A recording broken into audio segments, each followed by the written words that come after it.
இசைஞானி இளையராஜாவின் மகளான பவதாரணி கடந்த சில நாட்களுக்கு முன்பு உடல்நலக் குறைவால் காலமானார். அவரின் ஆன்மா சாந்தி அடையணும் அப்படின்னு நினைக்கிறவங்க இந்த வீடியோக்கு லைக் கொடுத்துட்டு தொடர்ந்து இந்த வீடியோவை பாருங்க. புற்றுநோயால் பாதிக்கப்பட்டிருந்த பவதாரணிக்கு 4வது ஸ்டேஜில் தான் அது தெரிய வந்த நிலையில் மருத்துவர்கள் தங்களால் ஒன்றும் இனி செய்ய முடியாது என்று சொன்ன பிறகுதான் இலங்கைக்கு மருத்துவம் பார்க்க போன இடத்தில் பவதாரணி சிகிச்சை பலனின்றி காலமானார். ஆனால் பவதாரணியோ அவருடைய கணவரோடு பிரிந்திருந்த நிலையில்தான், மிகுந்த மனவருத்தத்தில் இருந்த நிலையில்தான் அவர் இறந்து போனார் என்ற செய்திகள் இணையதளத்தில் பரவி வந்தன. ஆனால் இது எல்லாம் உண்மையில்லை என்று பவதாரணியின் கணவரின் அண்ணன் தற்போது பேட்டி ஒன்றில் பல அதிர்ச்சி தகவலையும் உண்மைகளையும் உடைத்திருக்கிறார். பொதுவாக பிரபலங்கள் என்றாலே அவர்கள் பற்றிய வதந்திகள் இணையதளத்தில் பரவி வருவது வாடிக்கைதான். அந்த மாதிரிதான் கடந்த சில நாட்களுக்கு முன்பு காலமான பவதாரணி குறித்த செய்திகளும் இணையதளத்தில் பரவி வருகிறது. அதாவது பவதாரணிக்கு சபரிராஜ் என்பவரோடு 2005ஆம் ஆண்டு திருமணம் நடைபெற்றது. ஆனால் திருமணத்திற்கு பிறகு சில வருடங்களிலேயே பவதாரணியை அவருடைய கணவரை விட்டு பிரிந்துவிட்டார். தன்னுடைய அப்பாவான இளையராஜா வீட்டில்தான் பவதாரணி இருந்து வந்தார் என்ற செய்திகள் இணையதளத்தில் பரவி வந்தது. இந்நிலையில்தான் அதை மறுத்து பவதாரணியின் கணவரான அண்ணன் பேட்டி ஒன்றில் தெரிவித்திருக்கிறார். அதில் இணையதளத்தில் இப்போயெல்லாம் இஷ்டத்துக்கு செய்திகள் பரவி வருகிறது. பவதாரணியின் கடைசி நேரத்தில் கூட அவருடைய கணவர் வந்து பார்க்கவில்லை என்றும் சிலர் சொல்றாங்க. ஆனால் அது உண்மை இல்லை. என்னுடைய தம்பியான சபரிதான் பவதாரணியை இலங்கைக்கு கூட்டிட்டு போனது. பவதாரணிக்கு புற்றுநோய் இருப்பது கடைசி கட்டத்தில் தான் தெரிய வந்தது. கடந்த டிசம்பர் மாதத்தில் இது தெரிய வந்ததும் முதலில் சபரி நம்பவே இல்லை. இந்த சின்ன வயசுல இவளுக்கு இப்படியெல்லாம் ஆகவே செய்யாது என்று சொல்லி புலம்பிக் கொண்டிருந்தான். பிறகு இவன் தான் ஒரு மருத்துவரை அழைத்து வந்து அவரிடம் செக் பண்ணியும் பார்த்தான். அவரும் அதையே தான் சொன்னார்.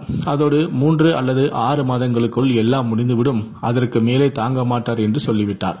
பிறகு அந்த டாக்டர் சொல்லுபடிதான் இலங்கைக்கு சபரி பவதாரணியை கூட்டிட்டு போனான். கடந்த 10 நாட்களுக்கு முன்பே என்னுடைய தம்பி சபரி பவதாரணியை கூட்டிக் கொண்டு இலங்கைக்கு போயிட்டான். ஆரம்பத்தில் அந்த மருத்துவமனையில நோயாளி போல இல்லாம பவதாரணி சிரித்த முகத்துடனே இருந்தார். அங்கிருந்து என்னுடைய அம்மாவிடமும் என்னுடைய உறவினர்கள் எல்லோரிடமும் கூட பவதாரணி பேசிக் கொண்டிருந்தார். பவதாரணி ரொம்பவே அமைதியான பொண்ணு, அதிர்ந்து கூட பேச மாட்டார். ஆனால் அங்கு இருக்கும்போது உறவினர்கள் யாரையும் கூட இருக்க அனுமதிக்க மாட்டார்களாம். அது குறித்து கூட வேடிக்கையாக பேசிக் கொண்டிருப்பார். அதோடு மருத்துவமனையில் பலர் கஷ்டத்தில் இருக்கிறார்கள் என்றெல்லாம் பாவப்பட்டும் பேசிக் கொண்டிருப்பார். கடைசியில் அவருடைய நிலைமையை இப்படி ஆகும் என்று நாங்கள் கொஞ்சம் கூட நினைத்து பார்க்கவே இல்லை. எப்படியும் இதிலிருந்து மீண்டு வந்து விடுவார் என்றுதான் நாங்கள் நினைத்தோம். அந்த நேரத்தில் என்னுடைய தம்பி பவதாரணியோடு தான் முழுக்க இருந்தார். ஒரு குழந்தை போல பவதாரணியை பார்த்து கொண்டிருந்தார் என்று எல்லோரும் சொன்னார்கள். அதைதான் இளையராஜாவும் கூட விரும்பினார். என்னுடைய தம்பியும் பவதாரணியும் மருத்துவமனைக்கு போன பிறகுதான் இவன் அங்கு வந்து சேர்ந்தார். இளையராஜா குடும்பத்திற்கும் எங்கள் குடும்பத்திற்கும் எந்த பிரச்சனையும் கிடையாது. கணவனை பிரிந்து தன்னுடைய அப்பாவான இளையராஜாவின் வீட்டில்தான் பவதாரணி வசித்து வருகிறார் என்றெல்லாம் பயில்வான் பேசியிருப்பார்.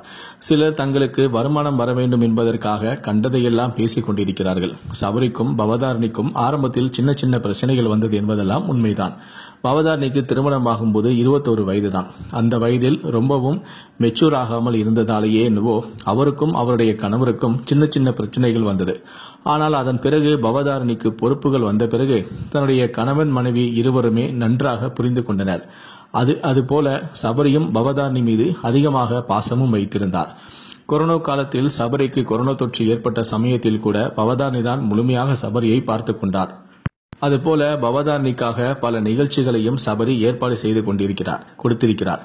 ஆனால் கடந்த டிசம்பர் மாதத்தில் தான் பவதாரணிக்கு புற்றுநோய் இருப்பதே தெரிய வந்தது.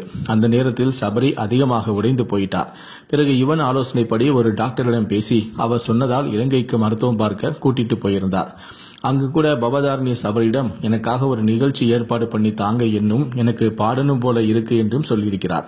அதற்கு சபரியும் சரி என்று சொல்லியிருந்தார். ஆனால் அதற்குள் இப்படி ஆகும் என்று நாங்கள் நினைக்கல என்று அந்த பேட்டியில் பவதாரணியின் கணவரின் அண்ணன் பேசியிருந்தார். மேலும் அவர் தெரிவிக்கையில் பவதாரணியின் இழப்பை சபரியால் தாங்கிக் கொள்ள முடியாமல் வேதனையில் தான் இருந்து கொண்டிருக்கிறான். பவதாரணி இறந்த பிறகு அவருடைய உடலை தேனிக்கு கொண்டு வந்த சமயத்தில் கூட இளையராஜாவோடு தான் சபரியும் அந்த இடத்திற்கு வந்து சேர்ந்தார். இளையராஜா தான் நீ என்னோடு வா, நாம் இருவரும் சேர்ந்தே போகலாம் என்று அவரை கூட்டிக் கொண்டு வந்தார்.